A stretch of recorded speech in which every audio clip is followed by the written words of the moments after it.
大家问千万字，大家要跟大家做伙来捌一日。现代人愈来愈注重家己的汉草甲体型，都有真侪人爱去健身房运动。今仔日要甲大家小解，这一日就是房，读保养房第5条。读房这是读白音，房就是咱困的所在，咱讲是房间。另外，宗族条下来4大分家，咱讲是一房。古早大某叫大房，第二太太叫二房。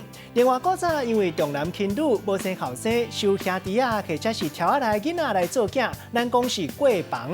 啊，若是无生查甫，或者是查甫无后代，讲是倒房。也个分开来讲，一个空间咱嘛讲是房，像讲仓库，较早有人讲是库房，也个有卖西药的店，咱讲是西药房。这个文音读做房，带大家做伙来小解这2个词。头一个读做房头，这就是较早家族啊居族叫做房头。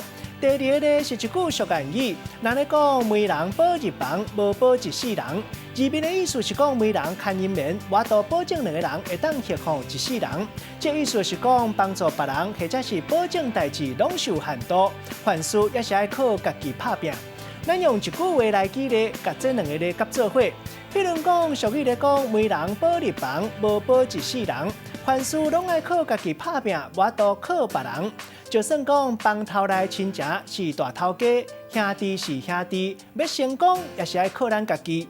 今仔日小解这一日读做房，这是白音；另外文音读做房，提供给观众朋友来参考。